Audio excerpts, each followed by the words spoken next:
Ladies and gentlemen, announcing the arrival of our guest of honor, Yang Berhormat Senator Datuk Sri Idris Jala, Minister in the Prime Minister's Department and Chief Executive Officer of the Performance Management and Delivery Unit, Pemandu.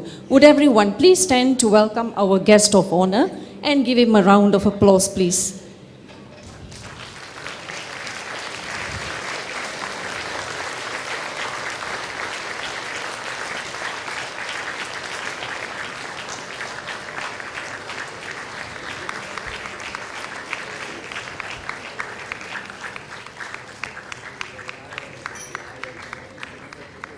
Ladies and gentlemen, you may be seated.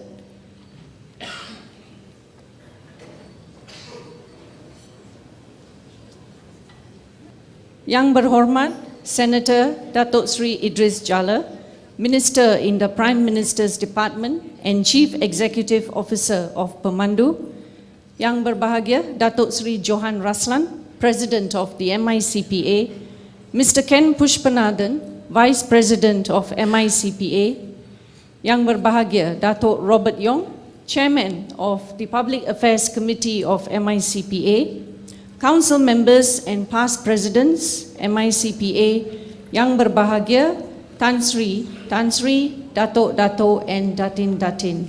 Distinguished guests, members of the media, ladies and gentlemen, a very good afternoon. It gives me great pleasure on behalf of your host, the Malaysian Institute of Certified Public Accountants, to bid you a very good afternoon and a warm welcome to the MICPA 53rd Anniversary Commemorative Lecture and Luncheon. This is the summit event in the Institute's calendar of the year, as it provides an opportunity for members of the accountancy profession, the government, the regulatory authorities, and the business community to get together and to evaluate the most pertinent issues affecting the Malaysian economy. We are indeed very privileged and honored to have with us today our guest speaker, Yang Berhormat Senator Datuk Sri Idris Jala, to grace the function and to deliver the lecture. Ladies and gentlemen, before we start with the formalities for today's event, please sit back, relax, and take the opportunity to network. Lunch will be served to you shortly. Thank you.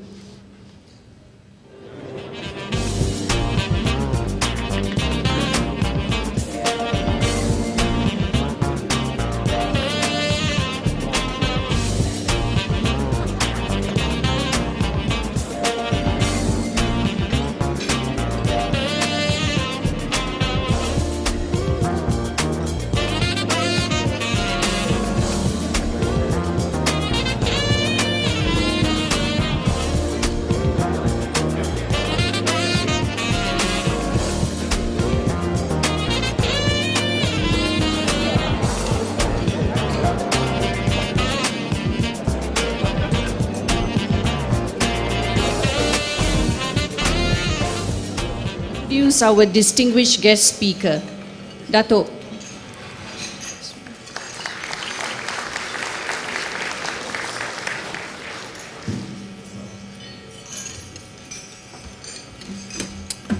Thank you, Vicky.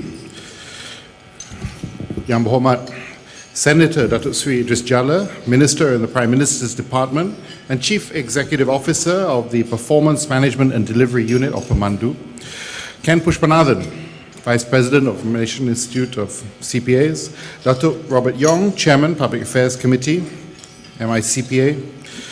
Distinguished guests, dear friends, ladies and gentlemen, Assalamu alaikum, very good afternoon.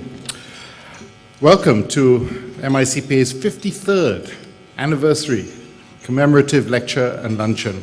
It's a great pleasure to address such a distinguished audience of corporate leaders, representatives of regulatory bodies, companies, of course, my friends in the accountancy profession. It's a strong indication today, the number of you are here, of the interest in our guest speaker today. So, on behalf of the MICPA, allow me to express our gratitude to Yang Berhormat Senator Datuk Sri Idris that's the long version, for taking the time to address our audience this afternoon. Dr. Sri, welcome. It's so nice of you to come to give us an update on the economic transformation and Pemandu's role. Now, I have here in front of me, ladies and gentlemen, we're all friends here. I mean, I have here a very prepared text which goes into a very detailed CV of Dr. Sri Idris Jalla. And it can talk about, where he's been, from school, university, USM, Shell, many years in Shell, MAS and Pemandu, or I can talk a little bit more about the personal side of Idris Jalla, which perhaps, maybe I would like to do. What do you think, ladies and gentlemen? Should I go to the more personal side and some of the little nuggets that I found? Yes, there's a bit of nodding here and there. Why don't I do that, ladies and gentlemen? So, we put aside your detailed CV. We can look it up on the internet. Everybody has the iPad, iPhone here. Some of the nuggets I can tell you about our guest is, first of all, within his organization of Pemandu, he insists on being called Idris. And that's a very refreshing thing. He is a blues guitarist of some repute, as I understand. I haven't actually heard him play the blues. I've seen him kind of write the blues in the Stars. So he started to be a columnist. He wanted apparently to be a lawyer. Thank God he didn't do that. So by some accident or fate, he actually went to Penang, to USM, right? And the good thing is he met his wife there. Now, isn't that a wonderful thing? And so, because he met his wife, they now have 2 sons, and he's very much a family man. He's also a Chelsea fan. I don't know whether that's a good thing. He has a niece with PwC. Eat your heart out, the rest of you. He is on Twitter, and he has more than 7,000 followers. Now, I'm eating my heart out. That's a lot of people following you on Twitter. That says something about your engagement. And apparently he does all his tweets himself. And I believe you, that's good. He likes to do things the right way. And for years, apparently Shell kept him a secret. He was kept inside in case people stole him. And sure enough, the moment they let him out and they made him chairman and all that, they lost him. A lot of fiction, I'm not terribly sure. A lot of legends have grown up about you. As a leader, because I come into contact with some of your staff, they describe you as inspirational, fantastic, very good decision maker, as well as being very pragmatic. He has astute political skills, in the small p sense, the kind of skills that allows you to get on and get things done, persuade people within the very political environment that he has now moved to. He's a man, therefore, of EQ as well as IQ. And these skills are presumably what has helped him to get on. He's humble, and he has a way, as I understand it, of negating hostility. Kind of hostile groups will come in and try to rip him apart, and they will go out of his room slapping his back and all very happy. I'd like to know how to do that. So it's very refreshing to see here. We normally have these great technocrats, not that you are a technocrat, but we normally have these technocrats with perhaps less personal skills and EQ, and not those kind of abilities. It's very good to hear from you today, Idris. Now, what we understand is that Dr. Sri will give us a little chat to us, and then he'll leave some time for Q&A. So please do use the Q&A for all those burning questions that you have. You're definitely a man of business acumen and foresight, insight, and also inspirational leader. And so I'm very glad. Ladies and gentlemen, please join me in welcoming Yang Berhormat Senator Datuk Sri Idris Jalla. Thank you.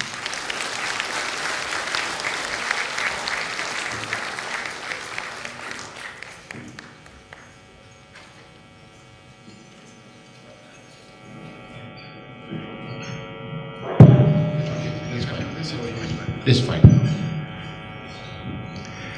Good afternoon, ladies and gentlemen. I think all the things that Johan mentioned, my wife would be quite impressed. Even though all of it is true, a bit of folklore here and there. I do have a pack of slides I want to take you through, and let's get that over and done with. And the favorite part will be the Q&A. And then I think we get into a lot more questions, and you may you may want to ask that you had not the opportunity to ask before. I begin talking shop first. Any government, we always have to spend a lot of money and for what we needed to do what the Rakyat really want. But so we spend a lot of money expenditure, so that's why we're in the deficit mode, because we spend a lot of money for the Rakyat. But we have to think about how to increase our revenue. So when you involve in government, you think just like an accountant. Much the same, no difference. Like a national accounts, like your normal P&L, a cash flow, we do the same thing. So when the Prime Minister came into his office in April 2009, he began the process of wanting to transform the country. The first thing he did was to say that we must be united as a society, the one Malaysia. I always believe, I'm a fan of Chelsea. When you have problem in the dressing room, you start losing. And that's what we had before. We had to sack all the managers. Every year we sacked them, but we still didn't quite get it to win the Champions League. The GTP, the ETP, and the political transformation. I'm involved in the GTP and the ETP. Today we want to speak more about the ETP. And I think we're going to pass this quickly. Next one is on economic transformation. As you know, Tan Sri Amir Sham, he led a team called the National Economic Action Council. Their job of 1.5 years was to figure out what's the new economic model. And I think if it can put there, how many people know what the NEM stands for here? Very few people, okay? So I guarantee you, when you walk out from this room, all of you will know what it stands for. Very easy. This chart here, this John Venn diagram, that's all there is to it. That we need to become a high-income economy. It needs to be inclusive. That means all societies, segment society get involved in participating in that prosperity. And it needs to be sustainable. So that's difficult to remember. Actually, in layman language, it simply means let us be rich, all of us, for a long, long time. Can you remember? And that's what it stands for. Now the question is, it's not about that. It's how to get there. Everybody knows that's an aspiration that we want to get, but how do we get there? We actually looked at many countries that had achieved high income status. Not many have made the positive step. Many countries have reached middle income. It's easy to become a middle income. You move from low income, you can run at 10% growth. That's what we used to do in Malaysia. We used to grow at very rapid pace from low income, because whatever you do as a low income nation, it's bound to be progress. But once you're middle income, it becomes very difficult. Very few countries progress from middle income to high income. And so when we look at those countries that have made it, the very few select countries that have made it, we found two things you have to do. The first one is to make sure that the country is focused on a few things. Imagine Usain Bolt. If Usain Bolt wants to be the 100 meters Olympics champion of the world, he also wants to be the marathon Olympics champion of the world. He also wants to be the long jump and also 400 meters. He will not be a champion. You need to focus on a few things. So the first thing that we looked at many countries, including Singapore, including the US, and the UK and Germany, they really focus on a few sectors. And we call this the national key economic areas. There are 12 of those areas that we intend to focus. Some of you may ask the question, why did we call it NKA rather than a sector? Because Kuala Lumpur is not a sector. Greater KL is a geography. And that's why we then decided to call it this. And the other thing that is needed is, even if your focus is not good enough, you must actually be competitive. If you like, you need to be kiasu, totally competitive. And that is what is needed. In our country, we need to create the conditions for competitiveness to flourish. So a lot of what we're going to talk about under the SRI, Tan Sri Amir Sham in the new Economic Advisory Council, they spent 1.5 years writing this book called The New Economic Model, Part 1, and the New Economic Model Concluding Part. In the document, the concluding part, they recommended 51 strategic reform initiatives that we have to implement. My take on those 51 strategic reform initiatives, which are cross-cutting, that they create the conditions for competitiveness to exist. So if we can do a tick on the focus and also provide a tick on the competitiveness, then we can make it to become a high-income economy. These are the NKEAs, which I'm not going to go through the detail.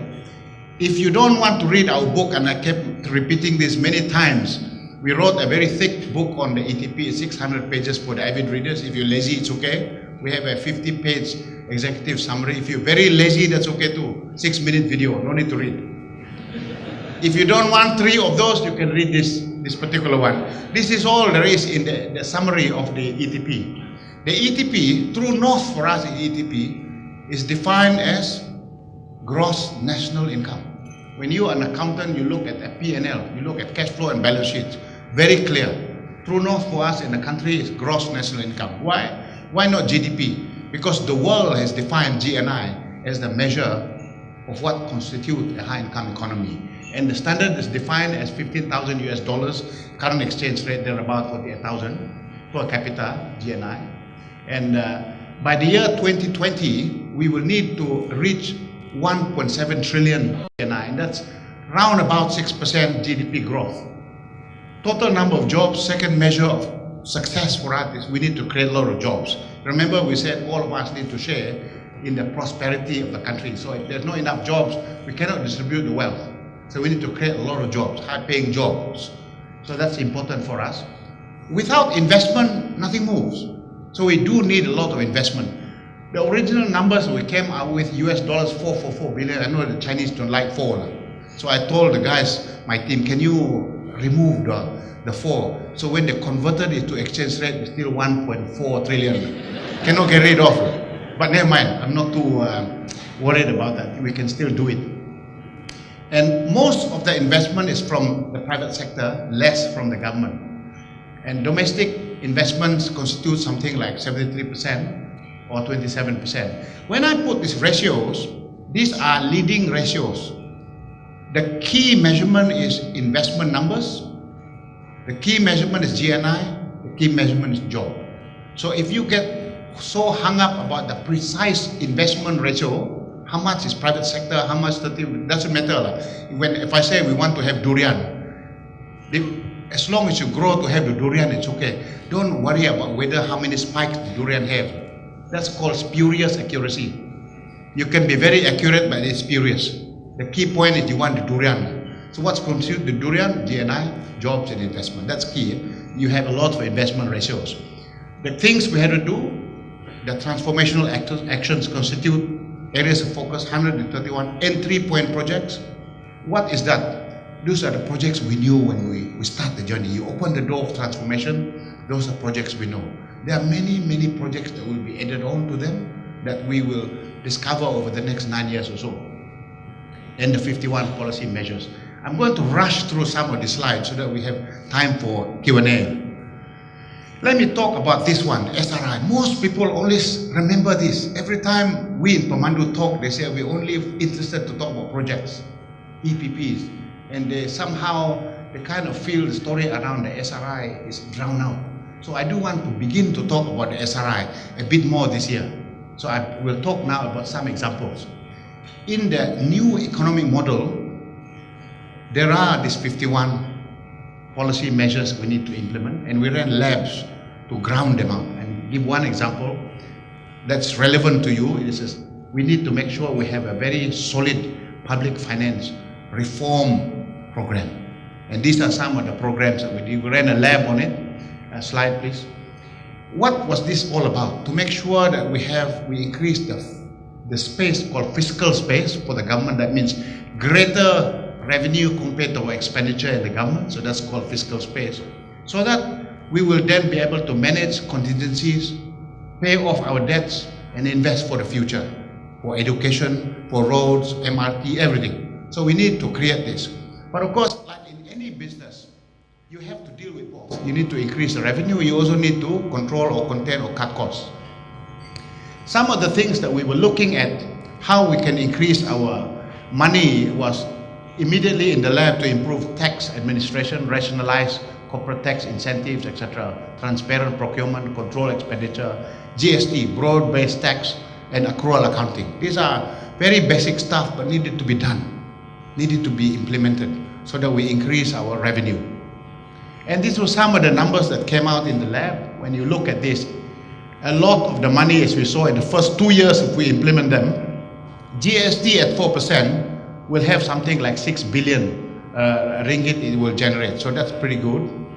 And so altogether in 2 years, if we implemented all these reforms, it will bring in an additional 13 billion ringgit to the government. Next. Actually, we found a lot of them were related to tax. We need to be much better at doing that too. And then you can see government expenditure, how a lot of our taxes, our government revenue is predominantly related to tax, and non-tax is a small component. Next. We also need to reduce our heavy reliance on petroleum revenue. Our country today is that so much of our revenue, government revenue, is coming out from petroleum revenue. 31% is from that, really. And so if you look at our population, we have 28 million people, only 1.7 million pay tax, and the rest complain. So what we need to do today is to make sure that we take this. We cannot ask this 1.7 million people to carry the kavadi on behalf of the rest. We need to make sure that more people carry the kavadi. So in my mind, it's very important for us to reduce the GST. That's why 143 can pass. 143 countries had implemented a GST, including Somalia, Lesotho, including Sudan, including Laos, and everybody has done it. So surely we must be slightly better than some of those countries. I think we can do it. If they can do it, we could do it too. And why is it important? Why are those countries able to do it? Because what it does is that if we put in a goods and services tax, what we can then do is that we can reduce corporate taxes. We can also reduce personal taxes. If you put at the Singapore level, let's say at 7%, we can reduce corporate taxes. We can also reduce personal taxes, because you can't let the small group of people carry the kavadi on behalf of the 28 million. So that means you spend money, you have to pay a little bit of tax. And also, it also helps most countries who have a lot of illicit outflows, capital outflows between countries. It also put that on check, because if you want to collect your rebate, you have to file in. So you cannot really bluff. So it's very important to introduce this, and that's an indirect benefit that came out from those countries that had put in GST implementation. That said, if you look at the numbers there, if you run it at 4%, and by the way, that is 6.3 billion. If we run it at 7%, which is the Singapore level, suddenly government revenue every year is 25.7 billion ringgit. That's a lot of money. I think pretty soon, if we put it like that, also we can settle a lot of our deficits almost within a few years. And so that's why many countries have been drawn into doing it now. What are the mitigating things that we can do to implement them? These are some of the things we do. All staple items, say rice and flour and all this, we can zero rate them for GST or exempt them from GST so that we protect the poor people. I already mentioned the second one. Incentive for the bottom 30%, 40%. We've now learned how to go and do BRIM. So that means giving the money, BRIM, Bantuan Rakyat Satu Malaysia, to the poor people whose income is less than 3,000. We know the list also. So if we do this, we're going to protect those people in the bottom 40%. We know how to go and distribute the cash to them direct. So we can protect the two. And some we will do this to replace sales and services tax. So some of the things that we will do, these are some of the reforms recommended in the new economic model. This is not because we want to talk to you about it today. That's the wisdom of everyone that sat in, academicians included, private sector included, top-notch economists included. They all said we must introduce GST. But I wish today that both people from both sides of the divide, they all lay down their swords and say, let's agree on this, let's get on and do it. Because we do need to make sure that we get the fiscal space as a country. Hopefully then, after election, hopefully things will settle down and both will agree. Let me quickly talk about what constitutes GNI. I wrote in my first column, because people understand GDP, but not many people understand GNI. GNI is just this. GNI is broken up into two things: GDP, that one you know, most people know. It also constitutes net factor income abroad. That means income that is made abroad, remitted into the country, that's net income. So if it add the two, that constitutes GDP. The interesting point here is that these are last year's numbers, the Bank Negara numbers. You will see a large chunk of our GDP in Malaysia is domestic consumption. You'll see altogether 69% of our GDP is actually domestic consumption. Whatever you buy in Petaling Street, whatever you buy in the supermarket, that constitutes that essentially. Now what this story tells us is the following. Because we are heavily domestic consumption, we are, in a way, it absorbs from the shocks of what's happening in the global arena. After all said and done on trade, our net trade is only 7.6%. So it's not very big relative to domestic consumption. As long as people don't put money in their pillow, and they use the money and go and spend, the economy will grow. So that's what we saw last year. So what happens in Greece and the Euro crisis, it does not hit us as hard as countries who rely heavily on trade. This is a chart that describes our fiscal position of countries. I wrote a story on this because people always tell me it is one day you say this country will go bankrupt. And so I always tell no, people forgot the caveats that I put. On the horizontal axis, this is the percentage of government debt as a ratio of GDP, and the other one is surplus or deficit. So BCG's prognosis is not my prognosis. They're saying that if a country has more than 100% government debt as ratio of their GDP, and their deficit is greater than 10%, they run into this thing called the sovereign debt crisis. We are actually not there, so that's where Greece is. The safe zone are those people in Greenland. What we have been doing since 2009 was to make sure we move closer to the right-hand side. So we moved to the right-hand side in 2010, and last year we even further moving there. So directionally we are going in the right direction. So that's very good for us. A lot of work has happened on the ETP, but the results are very, very good and very encouraging in the first year. Let me quickly cover some of the results.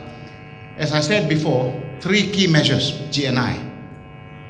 A lot of people have said that our numbers 1.7 trillion by the year 2020 is pie in the skies. Those are big numbers. How to get there? When you look at our target, we were planning to get a GNI of 797 billion last year. The total GNI that was achieved actually 830 billion. That is 4% above the target. So that's a very good start for us. These are realized numbers. These are Bank Negara numbers and also Department of Stats. Our total investment that we needed to realize last year, the target was altogether 83 billion, but we actually got more than that, 94 billion. So that's very good. That is actually 13% above the target. We didn't quite make the job creation numbers. As you know, we said we will need to create 3.3 million jobs by the year 2020. On linear fashion, we need to create something like 330 jobs annually. We created altogether 313,000 jobs. That is good, actually. That's 95%. So in the first year, very good. We had a panel, international panel, that come and review our work and put us through a Gestapo. We have people from IMF. In fact, the guy who used to do my job in Tony Blair's outfit is there too. His name is Sir Michael Barber.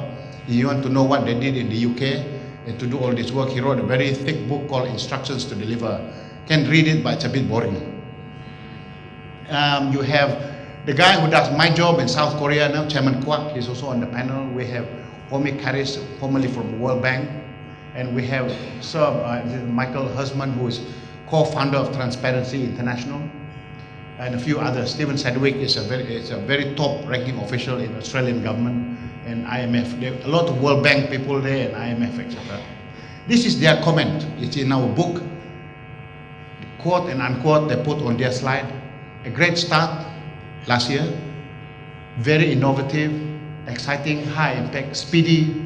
The transformation process is gathering global recognition. In fact, 14 countries came here to learn from us. They spent a whole 1 week, the whole day for the whole week, learning from us step by step. It was really interesting to share a lot of the learning lessons to quite a number of them. So they really encourage us to keep going. So in the first year, it's pretty good start. Some of the numbers you want to see here is that you can see also our FDI has increased by 12.3%. So foreign direct investment has increased 12.5%. Our total private investment increased by 19.4%. Very, very good in the face of an economy, global economy that runs through a bit of a problem. And so we reached actually the highest total trade in the history of Malaysia was last year, 1.27 trillion. That's the highest total trade. That means export plus import, and that's highest. Of course, if you put the net trade, I mean export minus import, that's the delta is quite small. I mean we import a lot rather than export. That's why it is not so big when you put it in the context of GNI. Consumer confidence is continuing to go up. This is the Nielsen Consumer Confidence Index. That means as long as people don't put money on the pillow, that we will continue to have a good growth in our GDP. That's good. Ethic Kearney's Confidence Index, we have moved from number 21 to number 10 last year. That's very, very good for us. According to World Bank, our ease of doing business has improved from number 23 in their ranking to number 18. According to World Bank, they think we are better than Germany, better than Japan, better than Taiwan and Switzerland, Belgium and France. That's them, I didn't say it, according to them. This is another one. According to the Economic Forum, we moved from number 26. We jumped to number 21 last year. Again, according to them, we are better than New Zealand, better than South Korea, Luxembourg and Israel. It tells you a lot about stats. Some of you may wonder if it's true or not true. But if Durian Ronto, if they say we're good, we receive luck. And so some of the key comments I'd like to make is that if you want to put the two side by side, and why do we do it like that? To me, the ETP is about growing the economy so that we can increase revenue to the government and make sure that everybody share in the prosperity through jobs, increase jobs and income of the people. Once the government increases revenue, then you can spend it on the rakyat. That's the GTP. Then we can build, you put more trains, you put more buses, and you open more schools, you give more scholarships. These are the things that we're doing for low-income household. You can give more BRIM for the poor people. So essentially under the GTP, the logic is we can then spend the money where the rakyat really want us to spend the money. At the same time, you can also distribute the income, predominantly focusing on the poor people, where the help is needed. And so from a national accounts, I want to conclude with just this, and then we get into my favorite part. This is afternoon, the graveyard shift. So we do one Q&A. We must, as a country, reduce our reliance on petroleum revenue.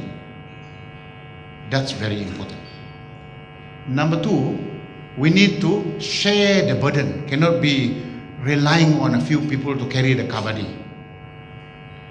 And number three, we need to increase and diversify our country's revenue in line of our vision. And that means such as GST we need to implement.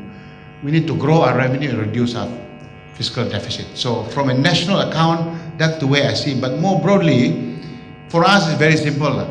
The good news for me is Malaysia is that Dale Carnegie used to say, it's really tragic when we stop living.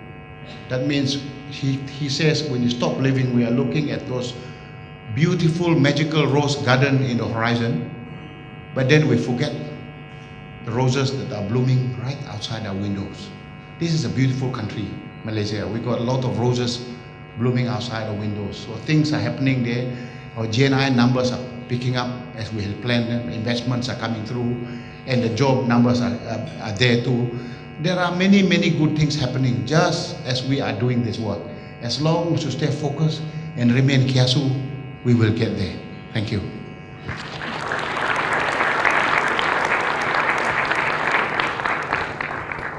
Can we now have some questions, please?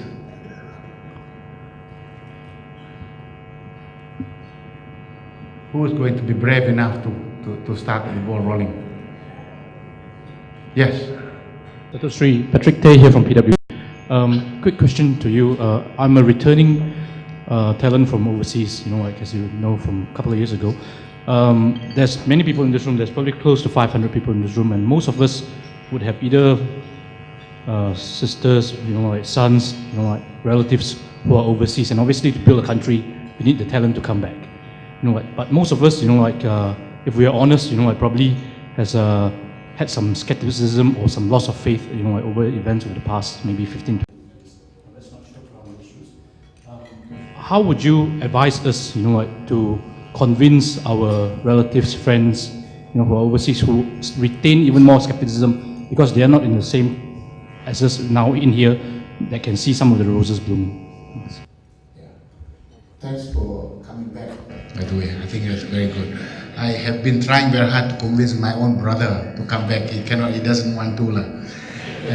He did his O levels, his bachelor degree and masters in Australia, and he told my dad, "I'm not coming home." So he's become an Aussie. So when I talk to him, he's got very different reasons for not coming back. We look at individual reasons that people have. He loves Australia. He likes that outdoor living, and I think in many countries we talk about work-life balance, but we only talk, we don't do it. The Aussies do it. So when it comes to time out, they're out there in the park, they do fishing, they do many things. So there are many lifestyle reasons for people to choose to do it. Some people do it because they got a bigger job. I do believe that to convince people to stay here, it is very important for us to become a high-income nation. Because if you're a high-income nation, you have more jobs and high-paying job. That's a useful thing to have. Some people don't like money, but many people do like money. I can tell you, some people say it cannot be and it cannot be the reason. When I was in Mars, I lost a lot of cabin crew and pilots to Emirates and Etihad. Every single one of those guys who left, whose fault was this for them leaving? I can tell you it was my fault. It's Mars' fault, not the government. Because I could not pay them double their salary. If I had paid double their salary, they wouldn't have left. So what we're encouraging private sector to do is that please increase the pay for people who do a good job. Then they will not leave. Even when we talk about minimum wage, that's also like pulling teeth. How many years have we been talking about minimum wage? So the union, of course, want it like that. The employers want it like that, as low as possible. So trying to find the right balance. So I think what we needed to do is that government will not force the private sector to put wages up. I think the logic must apply to companies. The more profitability that you make, the more you should distribute it to motivate more and more and more. And that I think is important. So I think returning to the point, I do believe it is incumbent on all CEOs to make sure you give competitive reward and remuneration.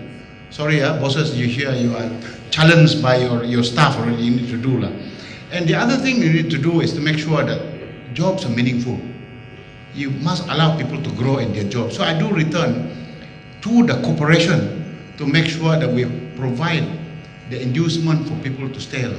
But I look at some stats, I don't have the numbers at hand today. In fact, as a ratio, there are more Singaporeans living in Singapore than Malaysians living in Malaysia as a ratio. But when you start thinking those numbers through, it tells you one thing. Actually, the good news, when people are demanded in another country, that means we're good. If nobody wants you, it means you're really bad. So the fact that they want Malaysia, we are quite good. So if you are in a team, football team, if nobody wants your players, surely no good one. So it's important that they must want us to begin with. So I think there are a lot of issues that are causing people to be unhappy outside the monetary side. For example, reducing crime. That's why we're working hard to arrest crime. We also trying to work hard to make sure that people understand that the young people, for example, they like to have dissent. Differences of opinion expressed out. That's why for the first time in our history, our Prime Minister got rid of the ISA, because today a lot of people, the modern world, people want to express their opinion and their views. Allowing that to happen in a way that is safe and it is responsible. So that's why that has been allowed, because to encourage people to say this is a good country. Some people, by the way, they don't like the city because traffic jam. That's why we're doing the MRT. So please help us to make sure that MRT happen. Because I cannot see by the year 2020, the 6 million people in Greater KL. By the year 2020, we get 10 million people. The city will be choked without the MRT. No way Singapore can continue the way they do today if they didn't have the MRT. Remember when they first introduced the idea of MRT in Singapore, there were people who were skeptical about it. But today they all love it. It's good. And so there are many, many things we need to do. So I think, cut long story short, education, by the way, is key too. A lot of people migrate on account of education. So we do need to do a lot more things to make sure that we fix those things too. So as I said, depending on the individual, some return, some leave for very different reasons. So keep on talking to them and say that we are trying our best, but we will not solve all the problems overnight, but we do have a program to go and to fix these things. Next question, please. Good afternoon, Dr. Sri. I'm David from PwC. Just a question for you in terms of your vision of Malaysia's brand in overseas investors' eyes. If you had a vision of what the Malaysian brand would be to our overseas investors, people who may want to come and work here, what would that be, and what do you think we should be doing to get that brand? That's a very interesting point. If I put it down, it would be a very personal thing. It doesn't mean I'm going to nail and put the country to the test. I do believe this inherently. When I was in Malaysia Airlines, we introduced this idea of Malaysian hospitality. Because I believe inherent in Malaysians, we are actually very hospitable people. We may not use that word, but the caring idea, and express in many ways. And I believe, I am actually very convinced, in the hospitality trade, we are actually very natural, unrehearsed. We have the capability to do on tourism, on a lot of the financial services sector. Accountancy, for example. If you're not hospitable, you don't have good client relationship, you don't get business. And I actually believe that we are very good in that area. So you may call it whatever you like, but a similar idea. I know we use the word Malaysia, truly Asia as a notion to capture the essence of diversity. Some people think about diversity as the brand to push it. But I think, in my mind, it must come through the soul. You may be surprised today, although most people do not think that South Korea as a country are pushing themselves on innovation, but they are really pushing that brand. South Korea, you may think they're a little bit more hard and fast and on the tumble, but they're really pushing that. Years ago, if you read the work of Henry Mintzberg, he's my favorite strategist. Henry Mintzberg wrote a lot on strategy. He says the following: there are 4 ways to look at the strategy of a country or brand positioning. One, either you describe it as a policy, something you write down. Sometimes you write down a policy, that's not how you behave. You can say this is your brand positioning, but the organization, the whole country does not behave like that. It's no use. The other one is a perspective, the way you think. What is the way the average Malaysians think? Do we think linearly? Do we think logically? Do we think... Anyway, the perspective is another way to describe the brand positioning. And the other one is the pattern of behavior. How is the pattern of behavior of the collective Malaysian? If you put all Malaysian, what's the pattern of behavior? And the other one is the ploy. That means you say something, but you actually didn't intend to do it. You just want to make sure you trick the other countries. So that they think you're doing something else to kacau them. So essentially what Malaysia needs to do now is to, when we come with the brand positioning, the Prime Minister has put up a team today to do nothing more than to create a national brand. So I don't want to say what it is because there's a full team that's doing that. To try and collect the general views, I would hope that they will look at the perspectives of Malaysians, our way of policy, what's the policy that we're going for, and the way that a pattern of behavior in society, and if we can align them together, then I think we have a coherent national brand. That's a work that is in progress. I've seen some early work, but I will not want to say what it is today, because it will have to be syndicated with a broad segment of society. Thank you. Thank you, sir. Next question. Datuk Sri, sorry. I'm Ruzaidun from UITM.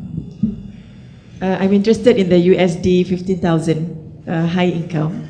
What is our status right now, Dato' Sri? And will we get there, honestly? Yeah. Thank you. I think we'll get there. As I said before, we have said we put even 1.7 trillion, that's the total that we need to get. So by the year 2020, we will need to get 1.7 trillion. How to get a USD? That's it said $500 US dollars divided by total population. We have 28 million people. When current estimates by the year 2020, we have 31 million people. That's the EPU forecast on birth rates, etc., in mortality. So you have 1.7 trillion divided by the 31.6 million people. By the time then you get your 48,000, which is 15. When we did that, the whole trajectory towards that, our target last year was to achieve the 797 billion ringgit of GNI for 28 million people. And we actually met that, more than met it. So trajectory, we're okay, we're getting there. And of course, we need more jobs. So we need to create 330,000 jobs a year. We created 13,000 jobs. So that's nearly there, not quite there, but nearly there. And so the prognosis today is that we're on the right track. So that's very good. Oh, you wanted to know what the exact per capita now, USD 9,400. He's calculated it. So if you get 9,400 now, by the year 2020, if we 15,000, the trajectory is, we should be getting there. Now, let me say why I feel a lot more confident than many people do. The reason is this. The biggest sector in Malaysia, that means take every sector. I don't mean group of sectors. When you say services, it's not a sector in my opinion, it's a group of sectors.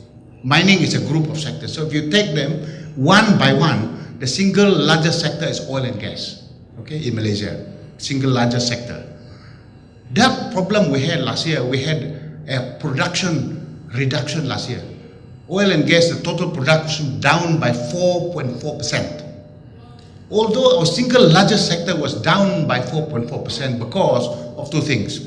One, Murphy Oil, they had a lot of problem with their Kike field offshore Sabah. They have found a lot of sand in the reservoir. And so they could not solve it. So therefore production was hampered. And also a lot of problem with the Petronas fields, gas fields offshore Kerteh, including the Exxon fields. They had a lot of problems. And so because of that, we were down by 4.4%. Despite that, our single largest sector, production was down by 4.4%. We were still able to increase our GDP by 5.1%. And so that is very good for me. So it tells us a story that the other sectors are really running. All the other sectors, oil palms doing well, agriculture doing well, financial services doing well, and many others are doing well. Tourism is doing well too. And so it looks to me that if Murphy, Exxon, and Shell can do that, then I think we can really then push it even further. And I look at the investment, total investments.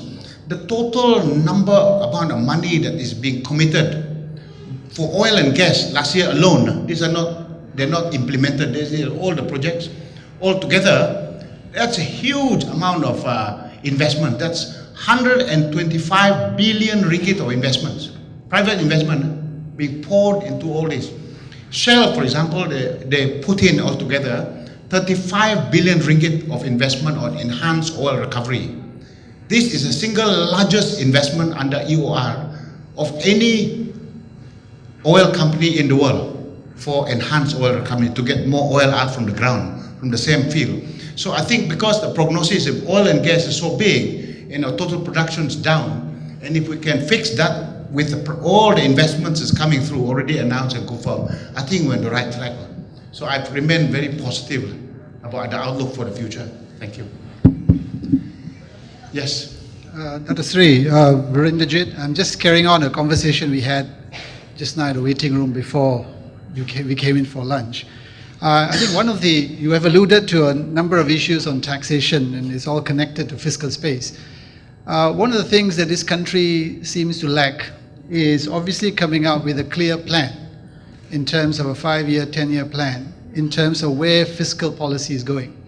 And it's always an area which is very sensitive and difficult to press the button when you want to do something. But that's what I think we lack. We have we have all kinds of plans, capital market master plan, the Bank Negara, financial service sectors, but we don't seem to have clear direction in terms of where we are heading 10 years from now, in terms of the broad tax structure of the country. So perhaps you may want to allude to that. Yeah. Thank you. We do have it, but it's not coherently put out in a way that people can say, I can connect the dots. What we need more importantly is that when you put out a document like a roadmap, a very clear program of things to do, in a detailed fashion, you better implement it. So the struggle that people have today is that if we come out a very detailed, step-by-step things we intend to do, then we have better go and implement it. So there's a reluctance to publish exactly the roadmap. I know we have a roadmap. They were clear, you were in the lab actually when we did quite a number of tax things like that. We're quite clear some of the things that we were intending to do to deal with tax. But it's not about the roadmap, it's about doing it. So I do say that there are a few things, I'm not a politician, I have no political ambitions, I will never stand for election. So let's be clear. Somebody said the other day I did a gig, I made a blues gig the other day, they said, Idris, why do you have that gig? They said, to have fun. I said, cannot be like you must be standing for election. Hey, if you play golf, are you going to stand for election? That was my response. And then returning to the point, I wish that we can become non-partisan on things that are really important for this country. There are two things I really, right now for the shorter term, I think it's important for BN and also for Pakatan, both sides to say that we do need to make sure that we agree on what's needed on a broad-based taxation program so that we can spread out and do like all the 143 countries on GST. At some point, we got to do that. And because if we can do it, we need to reduce then corporate taxes and personal income taxes, then our companies become more competitive. If they become more competitive, we can export our products and services better, we get more revenue. Then we need to grow. So some of these things we need to do. By the way, I also believe that both BN and also opposition, they need to lay down the sword on education. Cannot argue one. We must agree. Anything to do with education, there's no argument. For the future of the nation, this I think we must lay out our differences. So I do return back to the point. We have it in the cupboard, but it's not need laid out in a way that people can connect the dots. But I think when we lay it out, we better go and implement it, because if you lay it out clearly, you got to do it. That's why today, what we put under the ETP is so detailed. When we laid it out, we are pregnant, totally pregnant. When you're pregnant, there's only one consequence, must deliver. Cannot keep the baby there. And so that's why we publish the document in such detail, because I realized once we delivered, we will put out the document out to the public domain. We got no choice, we got to do it. People expect us to do it. The MRTs we will build, we will clean up this river. This river that runs through the city will clean it until the water level will be class 2B. That means you can swim but don't drink. Like Chong Chong. So that's what we're doing. Very clear, very, very clear. And that's what we had to do. To make that happen, you know, the most difficult project that we have to coordinate. I don't think any project in Malaysia is as complicated as the River of Life. We have 42 government agencies that are involved one way or another, who are the one like pulling teeth.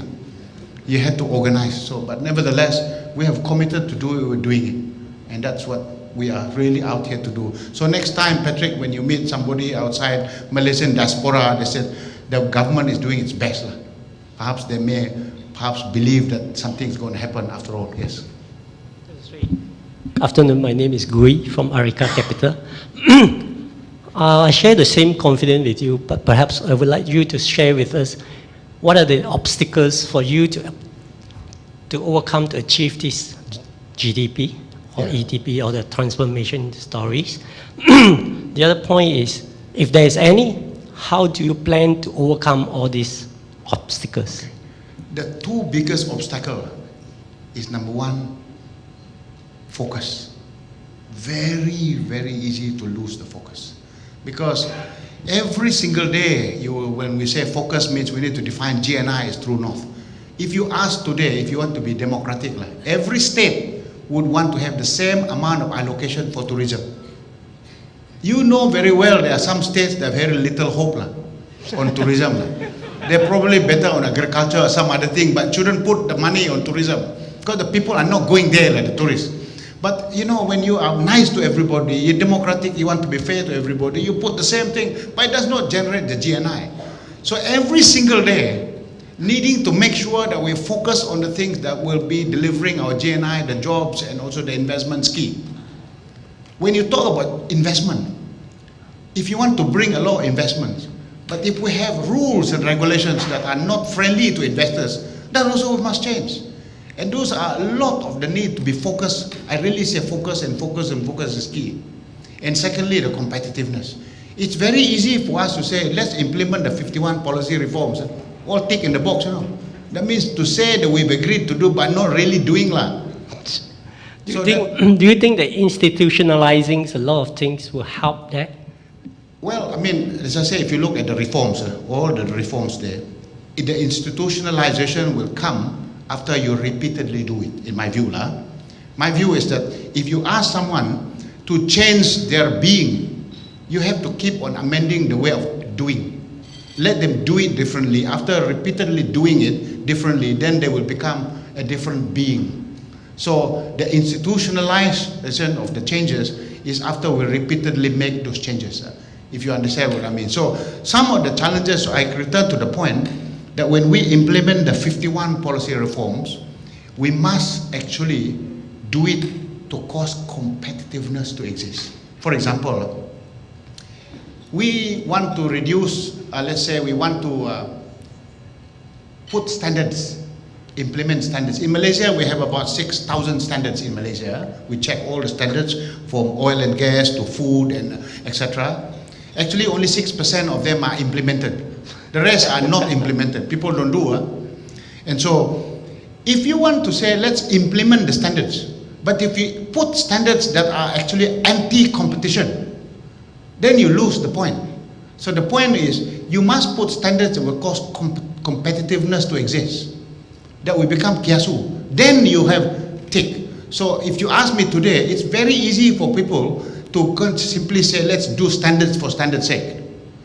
So to put standards for standard's sake, that means you put standards that will not create competition, that will bring more bureaucracy, then it doesn't do the job. So the focus and the competitiveness. There was another person that said to me the other day, he said, Idris, the only problem in Malaysia, the only problem, and we will become high-income nation if you get rid of corruption. That's the only panacea. The economic theory, according to this lady, was get rid of corruption and high income. My response, my village is no corruption, but they're very poor. So it's not sufficient to say that the economic model for prosperity is to just get rid of corruption. Otherwise, there is only one policy, just get rid of corruption. In my village, all farmers there, there's no corruption there. They're all farmers, very poor people. And so I think when you look at the things that we're doing, a broad brush, focusing clearly on the need to be focused, focusing clearly on the need to be competitive, that's what, in my view, the obsession is. And if we can get there, I think we'll get there, in my view. Thank you, Azri. I hope you cascade this focus and competitiveness down all the way to all the people. Yeah, there are some things. Thank you. I must say, like Pemuda, I know some of you may already be sitting in the team called Pemuda. The chief secretary is heading that, the task force. A lot of private sector people are involved. And Joe Subun was my colleague before in Shell. He wrote a little article day before yesterday. And in that article, he said they looked at 700 business licenses that exist. And they got rid of something like 500 over of the licenses, just removed them completely. That was the list. 780 licenses were reviewed. They reduced them to 375. 52% of them are gone. No need to apply. Because if you apply also, then a lot of scope for paying money under the counter. So if you remove it, reduce opportunity for that also, facilitation money. And so it also make things a lot easier. So essentially, why is this important? Ease of doing business, competitiveness, bring in the investments. So this is key. So a lot of things happening. There are things happening outside what we do in Pemuda is doing. They sound similar because they're doing very complementary things. They are trying to reduce business processes, etc. Yes, question. Dato Sri, Yeah. Anita Menon from KPMG. Just two very quick questions. The first, which you touched upon briefly on education. I think we all agree that something seriously needs to be done about the education system to improve the level of competitiveness of our graduates going into the market. Could you share with us what are the views? Because as we all agree, I think it's a fairly politicized subject at the moment, and Yeah. I think, if we're honest, that's probably addressing it. Yeah. The second question is, I think the government's done a lot to attract talent that are currently overseas through Talent Corps and some of the other bodies. Obviously, there's a lot of incentives provided for them to return. What are your thoughts about the talent that's currently in Malaysia and preventing some of that talent from actually, migrating or considering leaving for, various reasons? Thank you. Let me first return to education. As you know, under the 6th NKRA, education is one of the big areas that we're dealing with.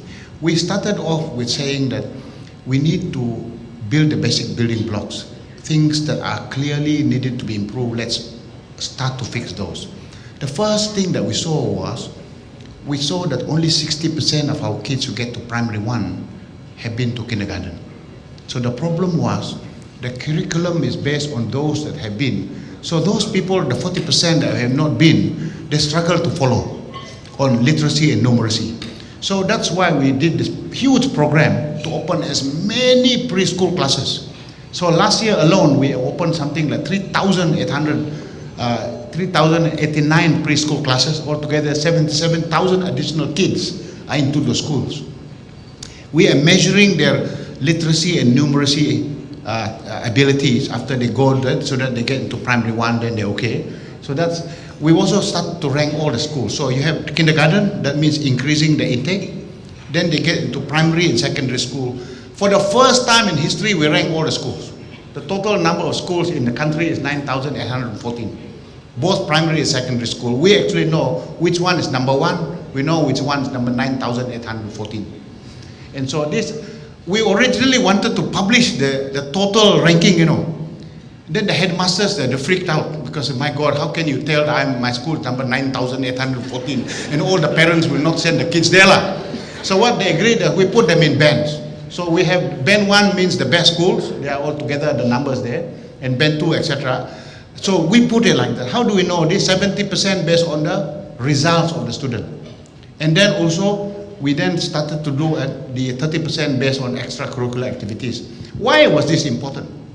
Because we then caused all the school to put forward their school improvement toolkit, their program. I'll give you a very simple example. If the two of you are in Kuala Lumpur teaching in standard 4, when you saw the results, both of you teach geography and history. You are very good geography teacher, but you're good history teacher. All the reverse, all the students fail. Actually, when we saw the results, all the headmaster need to do is let you do only history, let you do only geography.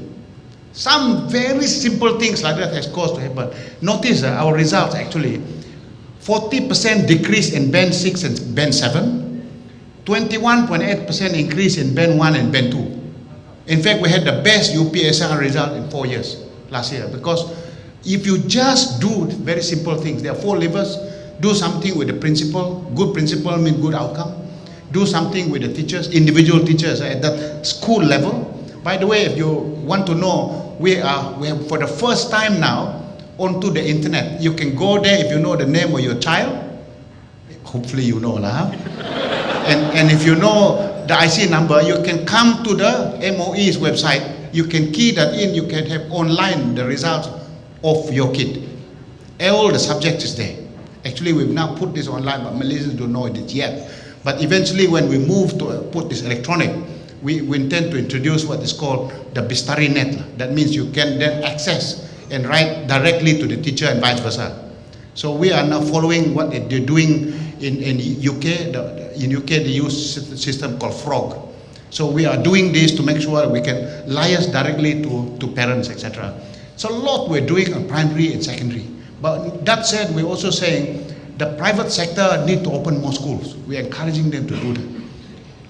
Out of the 3.3 million jobs that we need to create, altogether 46% of them are actually technical and vocational skills. They're not academician. This is to have electrician, technician, plumbers, etc. But it's a lot of gaps there.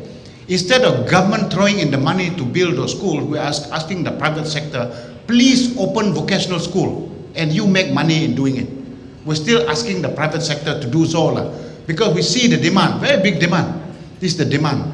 And so we have a lot of graduates that we produce from our universities. We have a lot of SPM, but there are not many of them that are doing this vocational and technical training. So in Europe, you can make a lot of money if you focus on a few things. It's a question over here. Afternoon, Dr. Sri. I'm Melissa from PwC. Two questions for you on a more personal front. What made you decide to be the person to lead and take on this transformation program? Second question is, surely it's not been the easiest journey for both yourself and Pemandu. What keeps you going and what do you encourage your team? Yeah. What do you say to encourage? That's a good question. Actually, one of the things I have never done in my life, I never had a serious ambition about where I want to. Everything I wanted to do, it never quite come out that way. Johan had mentioned I wanted to be a lawyer. I never really made it to be a lawyer. Actually, cut long story short, I didn't become a lawyer simply because when I applied to do it, they gave me an offer to go and do law in Auckland. Unfortunately, my auntie was holidaying in Europe because my address cannot put Barrio in because no PO box. So I put it there, she was holidaying. So the thing was inside the pile of letters. So I never thought I had the offer. By the time I got it, I was too late by one day. So what had happened to me is that many things has happened in my life actually got very little to do with me. I didn't quite choose it. So what caused me to want to be in Pemandu? I didn't actually choose. I didn't apply for this job. To be clear, the Prime Minister wanted me to join. It took a long time for me to be persuaded because I wasn't sure that the government was serious. I said, sir, you may be serious, but I don't think everybody in your cabinet is as serious. So that was a conversation very early on in April 2009. So I wasn't in the original cabinet lineup because I was not serious. I didn't want to. And at that time, he invited me to join the cabinet when I was still at MAS, to join the cabinet in their workshops. So they had 5 weekend for workshop to discuss what to do, all the way from April 2009 right up to September. So I joined them to share some experiences and what I think they ought to be doing. It became quite clear to me in those 5 weekend cabinet workshops that they were very, very serious. Not just the Prime Minister, the cabinet colleagues were very serious, but they then said, well, PM said, come and join. So I agreed to join only on 2 conditions.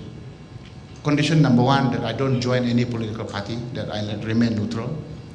Condition 2, I don't answer questions in Parliament. So he said, why? I mean, if you're a parliamentarian, surely you must answer the question, because the problem is this, if you answer the question in Parliament, you know they bash each other there.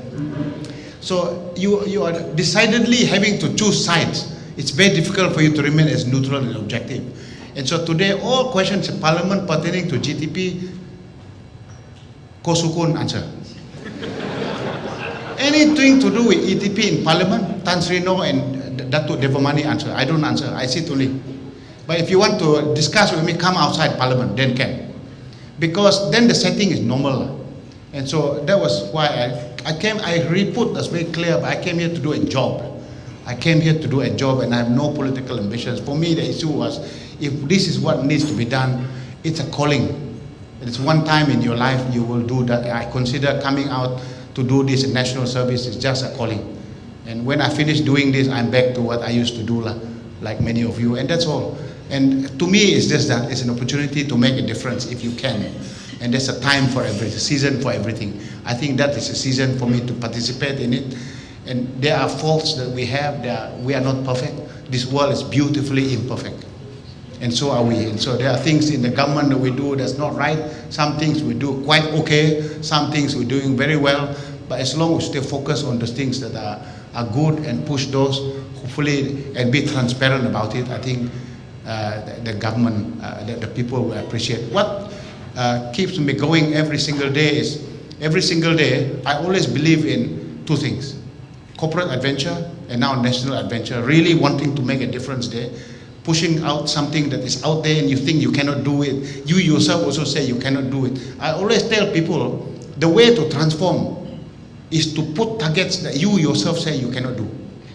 And because in the attempt of doing it, you have no choice but to change yourself. Because your old way of doing it doesn't work. So if you do incremental target, if you just increase sales by 1%, that is not transformation. You must put it to the point that you cannot do it, and so you got to look for ways and means to change your approaches. So to me, that's the key. And the other one is to have fun. The day I don't have fun doing my job, wow, I don't want to really. It's very important to enjoy when you do it. So passion is key. So if you don't have passion in your work and you don't go for the impossible targets, then it's very difficult. Are we finished already? Yeah. Yes.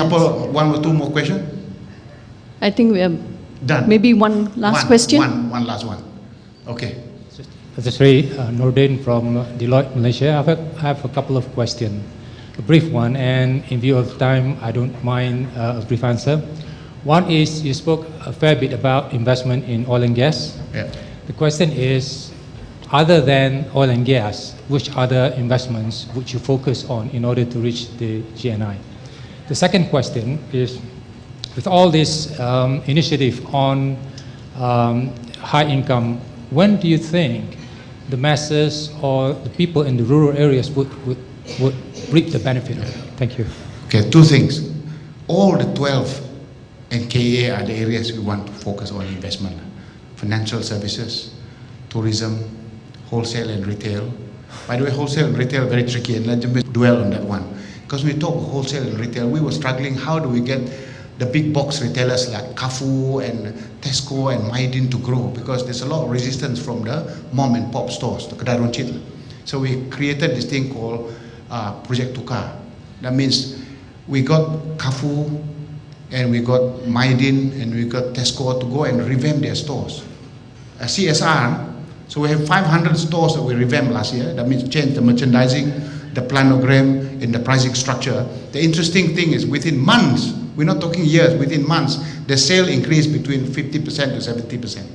They only needed to borrow 70,000 ringgit from the banks to go and do that work. So we had 500. So it's all sectors where the investments are coming, wholesale and retail, all the 12 NKAs. When do the rural people benefit from all this? The first thing we do with rural people is under the GTP. The first thing is to make sure we build roads to them. That's why we're the biggest number of roads, length of roads we ever built in the history of our country was the last 3 years. Last 2 years actually. The program for rural road is 500% more than in previous years. So last year, the total number of people that benefited from the roads, the rural basic infrastructure is 3.2 million people are benefiting. We gave them electricity. My village still don't have electricity today. So I hope that by the time I finish, we could put small solar electricity in my village. And so it's very, my house got burned down 15 years ago because someone forgot to extinguish the candle. And so you then have electricity, rural homes. So when we finish this, so that's what the program was about. The next thing we then do is to do this thing called Azam under the low income household. So Azam Niaga, Azam Kerja, Azam Hidmat, and what's the other one? The Tani. So giving them seedlings, etc., to make sure that they can fend for themselves. The next thing that we will do in version 2 of the GTP is the rural transformation. We are working today modeling the best kind of village for Malaysia. So we look at how they do it in Korea and China. We even studied how they do it in Israel, the kibbutz idea, all the models. So if we can create the model city, hopefully the young people can return. In fact, we even look at this company called Iris, I mentioned to them, because they have this very innovative way of doing it in a few pilot projects. They build a house, it was 7 days, 10 days. They build a house in 10 days, you believe it. 3-bedroom house, 55,000 cheaper than Proton Saga, 10 days to build. If you don't believe me, go to YouTube, type Iris and IBS. They actually build the house in 10 days. So they put the rock melon into styrofoamic type of pot, and that they can bear fruit very quickly. So the belief is that if you roll this out, it will become a really good way to create what the Prime Minister called the 21st century village. So we have a lab that we've just finished. We're now prototyping selected villages in all 13 states. We want to try this out so that we create the 21st century village. But really the starting point is build the basic infrastructure first, build the roads there, that's what we're doing, put electricity, give them water, and then you come out to do the total rural transformation program. So when PM called the 21st century village, that's what we're trying to do. So I think when we get that example, then I think we can work. So it's work in progress. Thank you very much. Thank you, Datuk Sri. And may I request you to remain on stage, please. It is now my pleasure to invite Datuk Sri Johan Raslan, the President of the MICPA, to present a token of appreciation to our guest of honor.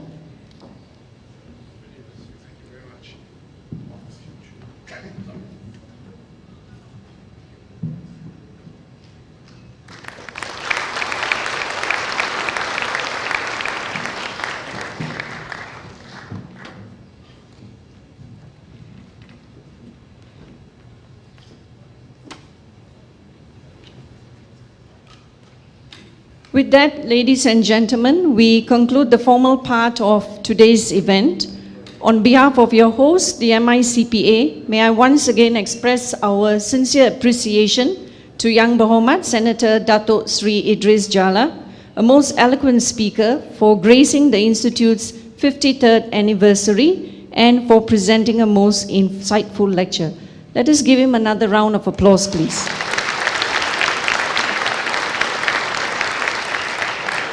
And not forgetting all our distinguished guests, thank you once again for taking the time to join us this afternoon and for your unending support towards the Institute's activities. Your presence has indeed added to the significance of the event, and we wish you a pleasant afternoon. Thank you.